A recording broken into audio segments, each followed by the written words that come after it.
Student, कैसे आप लोग। आशा करते हैं कि आप लोग अच्छे हों, स्वस्थ हों, बेहतर हों और अपनी पढ़ाई जम के कर रहे हो। तो भाई अब तो एग्जाम पास आते चला जा रहा है, तो आपको अब एग्जाम दुगनी तीन गुनी जितनी स्पीड से एग्जाम की प्रिपरेशन करनी है कर लो। यही समय है, पढ़ लीजिए। जो आगे की ये मौज मस्ती जो भी है उनको सेक्रीफाइस कर लीजिए, एग्जाम के बाद उनको दोगुने तरीके से उन्हें भी कर लीजिएगा। भाई आपको अगर जिंदगी में सफलता पाना है ना, तो एक वर्ड याद रखना कि आपको सही समय पे सही कार्य करना है। जब आपको मेहनत करने का वक्त हो तो मेहनत खूब करिए, मौज मस्ती करने का हो तो मौज मस्ती भी कर लीजिए। तो देखिए, फिजिक्स में हम इम्पोर्टेंट टॉपिक को देखते चले आ रहे हैं और यही जो टॉपिक्स हैं आपको एग्जाम्स में मिलेंगे। इन्हीं टॉपिक से आपको सवाल पूछेंगे, क्योंकि ये पूरे फिजिक्स के हमने एक सेशन लिया था, उसमें 60 के अराउंड कुछ समथिंग देखे तक मतलब टॉपिक जो इम्पोर्टेंट है, जो कि क्वेश्चन में आना मतलब पेपर में उनसे क्वेश्चन आना अनिवार्य ही है। तो हमने एम्पियर का परिपथी नियम पढ़ा, जितना इम्पोर्टेंट वो था लगभग उतना ही इम्पोर्टेंट ये है कि दो समांतर धारावाही चालक को हम रखते हैं तो उनके बीच जो बल लगता है वो कितना होता है, मतलब वो बल एक दूसरे पे कितना आरोपित करते हैं। और ये हमेशा मतलब हर सेट में, हर ईयर्स में पूछा गया। अभी 22 की 23 की बात करें तो लगभग हर सेट में मतलब 3-4 सेट में ये जरूर पूछा जाता है। इसलिए ये टॉपिक इम्पोर्टेंट है और आपको इसे एंड तक देखना एकदम जरूरी है। भाई अगर सेशन स्टार्ट कर रहे हैं तो उसे एंड तक देखिए, ताकि आप देख रहे हैं सेशंस को क्लिक करके आए हैं तो कुछ बेनिफिट लेके जाइए। आपको जिंदगी में कुछ ऐसा बनना है ना कि आप बिना बेनिफिट के भाई कोई कार्य नहीं करेंगे, क्योंकि बहुत बाकी सब चीजों में तो आप नियम फॉलो करते हैं कि भाई जहां बेनिफिट है वहीं चलेंगे, लेकिन पढ़ाई में थोड़ा सा इस नियम के विरुद्ध चले जाते हैं। तो भाई वही नियम यहाँ पे भी लगाओ ना कि हमें बेनिफिट ही लेना है। क्योंकि देखिए, आप पढ़ाई में जितना इन्वेस्ट करेंगे वो इन्वेस्ट कहीं भी बेकार जाने वाला नहीं है। बाकी जगह इन्वेस्ट करेंगे तो शायद मिले या ना मिले, लेकिन आप पढ़ाई करेंगे तो ये कभी वेस्ट जाने वाली नहीं है। जरूरी नहीं है कि आपकी पढ़ाई का मतलब यही है कि केवल हमारा एम सरकारी नौकरी जॉब को ही लेना है। अगर आप एक शिक्षित हैं तो आप एक अच्छे इंसान बन सकते हैं और सबसे पहला कार्य आपका यही है कि आप एक अच्छे इंसान बन जाइए। फिर सफलता क्या है भाई, नौकरी, सारी चीजें मिल जाएगी। नौकरी क्या, आप एक मालिक भी बन सकते हैं। तो बस अपनी जो सोच है उसको ऊंची रखिए, फिर जिंदगी में सब कुछ अच्छा ही होगा। अपनी सोच जितनी छोटी रखेंगे फिर छोटी छोटी बातों का एहसास बनते चला जाएगा और आपकी जो लाइफ है वो एकदम बेकार सी होती चली जाएगी। तो आइए हम देखते हैं कि आखिर दो हम समांतर धारावाही चालक रख दे तो वो एक दूसरे के साथ क्या करेंगे। मतलब एक रिलेशन है भाई, अगर हम दो किसी लोगों को रख दे तो वो कुछ तो कुछ शांत तो बैठ नहीं सकते कि हम दो लोग हैं। और मान लीजिए कहीं भी दो अजनबी लोग को भी आप रख दे कुछ समय के लिए तो वो कुछ ना कुछ बातें करना स्टार्ट ही कर देंगे। तो सेम हमारे धारावाही चालक पे भी है कि अगर हम दो चालक को इस तरीके से हमने लिया, एक चालक और दूसरे जी को हमने लिया, ये रहा चालक, और इन चालकों में हमने एक धारा I1 प्रवाहित कर दी और इसमें धारा I2 प्रवाहित कर दी। अब इनकी जो बीच की दूरी है भाई, कुछ तो दूरी मेंटेन करेंगे ये। अब ये तो है ना कि हम चिपका देंगे, ये कुछ दूरी मेंटेन करेंगे। इनको नाम दे देते हैं कि भाई ये AB साहब है और ये CD साहब है। अब ये जो है इस पे चुंबकीय क्षेत्र उत्पन्न करेगा। मान लीजिए इस पे चुंबकीय क्षेत्र लगाएगा B1, मतलब जैसे हमने इसे B1 मान लिया है और इसे हमने मान लीजिए ये जो हमारा AB है वो इस पे B1 लगाएगा और CD जो है मान लेंगे इस पे B2 अपना लगाएगा, यहाँ से चुंबकीय क्षेत्र उत्पन्न करेगा, क्योंकि इसका जो चुंबकीय क्षेत्र होगा इधर होगा, इसका चुंबकीय क्षेत्र इधर होगा। हमने दोनों को मान लिया। अब ये बल आरोपित करेंगे, ये भी बल लगाएगा इधर से और ये भी बल लगाएगा, और इसी फोर्स को हमें क्या करना है, निकालना है कि ये फोर्स अब एक दूसरे पे बल कितना आरोपित कर रहे हैं। वही बात हुई कि मान लीजिए दो लड़कियों को बैठा दिया जाए तो फिर वो लोग शांत तो रह नहीं सकते भाई, ऐसे लोग बदनाम करते हैं। लेकिन अगर हम दो आदमी लोग या दो फीमेल या दो लड़कों को बैठा दे तो उनमें भी बातें शुरू हो जाएगी। ऐसे ही बदनाम करके रखते हैं लोग कि कहीं भी दो औरतों या दो को छोड़ दो तो वो आपस में बात किए बिना रह नहीं सकते। भाई ये प्रकृति है, ये नहीं कि केवल औरतें, सभी लोग ऐसा कर सकते हैं। भाई कुछ देर के लिए उन्हें छोड़ दिया जाए तो मतलब कुछ ऐसा होता है कि थोड़े से टाइम में अपना पूरा मिलना जुलना बना लेते हैं, और कुछ लोगों के लिए वक्त चाहता है, वक्त चाहिए होता है। लेकिन ये तो है ना कि वो अपने कुछ ना कुछ रिएक्शन तो जरूर देंगे। तो वही बात इनमें भी है कि हमने दो तार को और धारा प्रवाहित करके छोड़ दी है, अब जंग लगा के हमने छोड़ दी है। जैसे मान लीजिए कि इसमें धारा हम नहीं प्रवाहित करते तो भाई कैसे ये अलग अलग रहते, लेकिन इनमें जब हमने एनर्जी दे दी है तो एनर्जी का कुछ तो ये यूज करेंगे। और जैसे हमने पढ़ा था कि ऑस्टर्ड ने बताया था कि जब भी किसी चालक से धारा जाएगी, यानी धारा जाएगी तो आवेश जब गति करेंगे तभी धारा यहाँ से प्रवाहित होगी, और आवेश जितने हैं तो वो एक चुंबकीय क्षेत्र उत्पन्न करते ही हैं। तो ये अपने चारों ओर चुंबकीय क्षेत्र उत्पन्न करेगा, ये भी उत्पन्न करेगा, इसके जो कण है वो भी फोर्स लगाएंगे और इसके भी फोर्स लगाएंगे। तो इसी फोर्स को हमें इसमें निकालना है। तो सबसे पहले हम लिखेंगे क्या कि माना दो समांतर धारावाही चालक ए बी तथा सी डी परस्पर स्मॉल डी दूरी पे रखे हैं। ए बी में I1 धारा प्रवाहित हो रही है, सी डी में I2 धारा प्रवाहित हो रही है। अब जब ये दोनों धारा प्रवाहित की जाती है तो ये एक दो जो समांतर तार है एक बल आरोपित करते हैं। अब उसी बल को हमें निकालना है। तो सबसे पहले हम लिखेंगे कि तार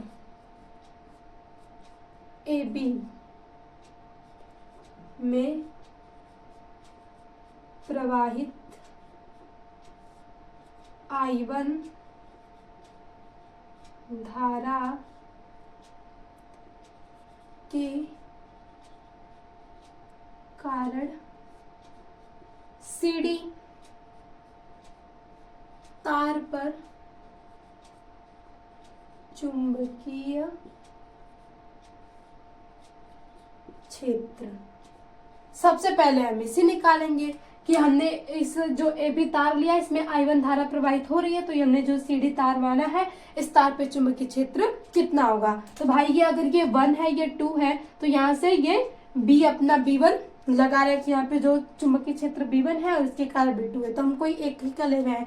तो हम यहाँ पे लिख सकते हैं कि B1, और आपको याद हो तो कोई भी स्ट्रेट तार लेते हैं तो वहां पे म्यू नॉट 2 पाई, और धारा हमने क्या माना है यहाँ से I1, और यहाँ पे हमने दूरी मानी है D, तो ये इस प्रकार से D आ जाएगा। क्योंकि हम कोई भी स्ट्रेट मतलब तार लेते हैं, सीधा धारावाही चालक लेते हैं, तो यही फार्मूला आपको मिलेगा कि उसमें बहने वाली धारा के समानुपाती और उसके बीच की दूरी के व्युत्क्रमानुपाती होता है। तो इसे आप मान लेंगे समीकरण नंबर 1। अब ये जो CD है, CD जो तार की लंबाई है, ये एक बल आरोपित करेगा, मतलब तार CD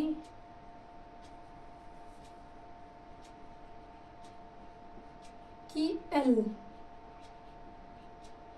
लंबाई पर बल, हमने इस तार को लिया है तो इसकी कुछ लंबाई होगी, तो उस लंबाई को हमने मान लिया है कि इस तार की लंबाई कितनी है L है। जितनी लंबाई होगी उसके हिसाब से तो ये बल आरोपित करेगा। तो आपको याद होगा कि F बराबर, अगर हम चुंबकीय क्षेत्र में सबसे पहले बल निकाले जाते हैं तो ऐसे विल करके आता है कि F बराबर, याद रख लो, कोई चुंबकीय क्षेत्र सीधे तार से है तो विल, यानी यहाँ से चुंबकीय क्षेत्र, धारा और यहाँ से L, और ये होता है साइन थीटा। कोई भी फोर्स अगर हम एक सीधा तार ले लें तो वो तार इतना फोर्स अध्यारोपित करता है, इतना बल लगाता है एक दूसरे पे। अब यहाँ से आपने B का मान निकालना है, और भाई साइन थीटा का मान यहाँ से क्या होगा, तो हम यहाँ से ये फोर्स है ये इस तार से कितना एंगल बना रहा है 90 डिग्री। तो आपको यहाँ से रखना होगा कि F, और यहाँ से इसको आप, इसमें जो धारा प्रवाहित है 2 और जो चुंबकीय क्षेत्र है वो यहाँ पे कितना है B1 है, तो आप यहाँ से रख सकते हैं कि I। अब इसको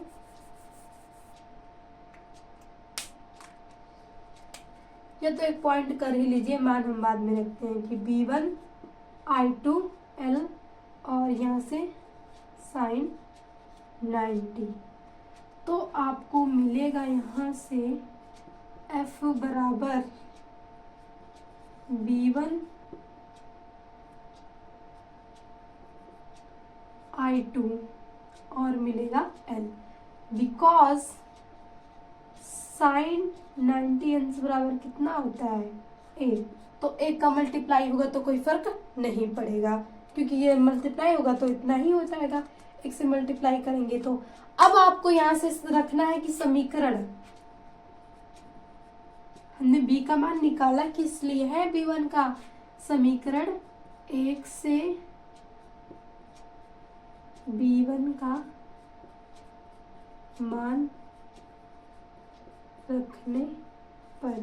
तो अब रख दीजिए B1 का जो भी मान है, तो F बराबर B1 का मान आपके पास म्यू नॉट 2 पाई और यहाँ से I1 R और यहाँ से I2 और मल्टीप्लाई L, ये आ गया आपके पास। अब यहाँ से F बराबर, इसको थोड़ा सा हम ऑरेंज कर देते हैं, तो ये म्यू नॉट 2 पाई और इसको I1 I2 upon R L, बस हमने इस जो यहाँ से इंटू इंटू करके लिखा था थोड़ा सा इसको रीअरेंज कर दिया है। अब यहाँ से आप ये एक फार्मूला याद रख सकते हैं कि जो फोर्स अध्यारोपित हो रहा है वो इतना है, इस सीढ़ी जो तार है इतना फोर्स लगा रहा है ये इस पे। अब वो फोर्स हमने निकाल लिया। सबसे पहले हमने इस AB तार में धारी धारा प्रवाहित हो रही थी, तो इस पे जो चुंबकीय क्षेत्र उत्पन्न कर रही थी उस चुंबकीय क्षेत्र को निकाला।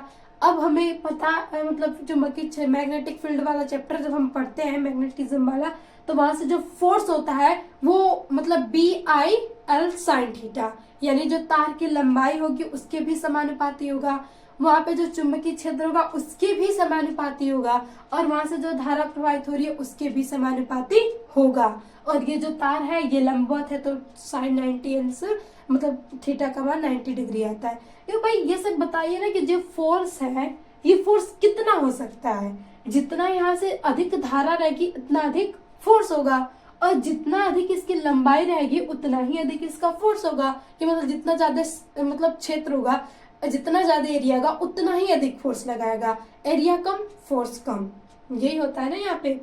और चुंबकीय क्षेत्र की बात करें तो जितना ज्यादा यहाँ पे चुंबकीय क्षेत्र होगा तो उतना ही अधिक इसके फोर्स का प्रभाव होगा, यानी जितना बड़ा फोर्स हो मतलब उसका एरिया बढ़ता जाएगा उतना ही अधिक वो फोर्स लगाता जाएगा, यानी चुंबकीय क्षेत्र। तो जब भी ये चुंबकीय क्षेत्र धारा लंबाई सबके समानुपाती होता है, इसमें कोई भी व्युत्क्रमानुपाती नहीं है। तो फोर्स लगा के हमने यहाँ से बस B1 का मान लिख दिया। आप यहाँ से लिख सकते हैं कि तार CD की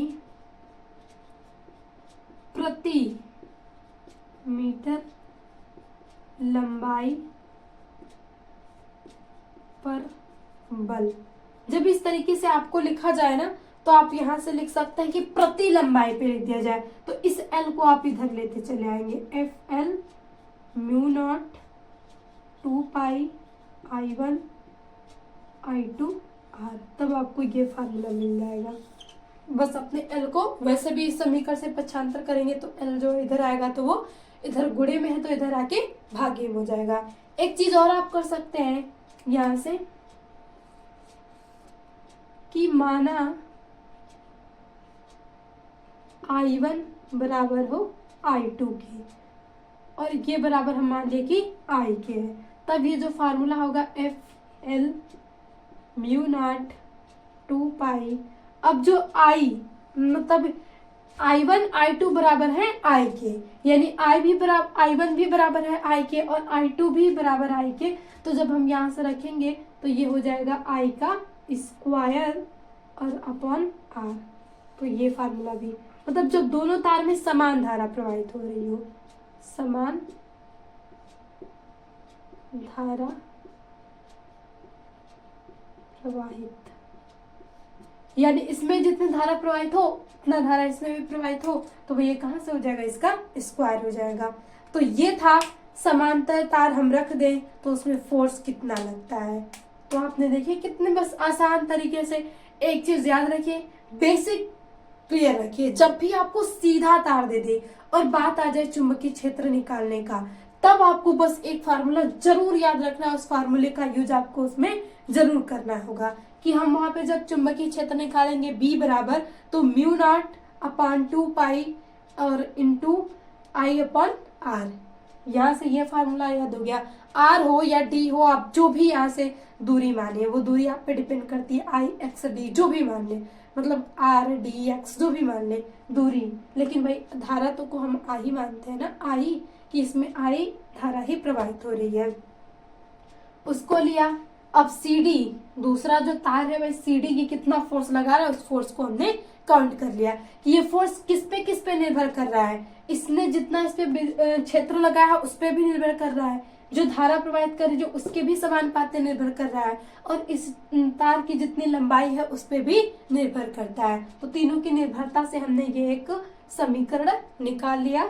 जब भी हम निकालते हैं कि कोई सीधा तार हो, वहां पे चुंबकीय क्षेत्र उत्पन्न हो, तो वो कितना बल अध्यारोपित करेगा, तो वो कितना होता है। आप एक चीज याद रख सकते हैं कि F बराबर बिल साइन थीटा। बिल तो याद हो सकता है ना, वही सांप के बिल, चूहे की बिल जो भी हो, या लाइट की बिल। तो यहाँ से बिल का मतलब मैग्नेटिक फील्ड धारा, और यहाँ से आपके पास आ गई लंबाई। और बस इसी में हमने सभी के मान को रखते चले आए और हमें ये फार्मूला मिल गया। आपको इस फार्मूले को सीधे सीधे याद भी रखना है कि सवाल आ जाए तो सॉल्व कर लें। और ये डेरिवेशन आपसे 5 नंबर में पूछता है, तो 5 नंबर आप जाने नहीं दे सकते। अगर इस सेशन को अच्छे से देख लिया तो ये 5 नंबर आपके एकदम गारंटी के साथ मिल जाएंगे।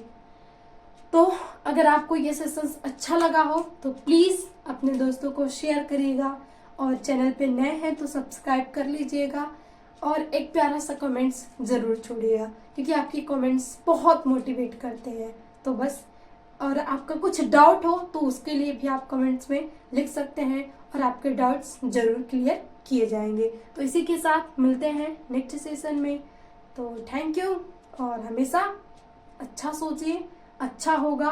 बस अच्छे तरीके से मेहनत करिए, खुद पे विश्वास रखिए, और देखिए आप ये मत कभी सोचिएगा कि हम दूसरे को धोखा दे रहे हैं। अगर आप कुछ गलत कर रहे हैं तो किसी दूसरे को धोखा मिलने वाला नहीं है, वो नुकसान होगा आपका ही और धोखा मिलेगा आपको ही। तो आपको जो भी करना है वो सोच समझ के करना है कि भाई लॉस तो किसी और का होने वाला नहीं है, ना ही तो हमारे माता पिता का होगा। भाई माता पिता क्या ही कर सकते हैं, वो दुखी होंगे, यही कुछ कर सकते हैं। और अब वो आपके लिए ही दुखी होंगे कि मेरा बेटा या मेरी बेटी जो है वो मतलब गलत राह पे जा रहे या किस पे जा रहे, यही सोच के वो दुखी होंगे। आपके टीचर्स भी थोड़ा आपके लिए दुखी होंगे, और आपकी लाइफ आपने बिगाड़ी है उसके जिम्मेदार आप ही होंगे।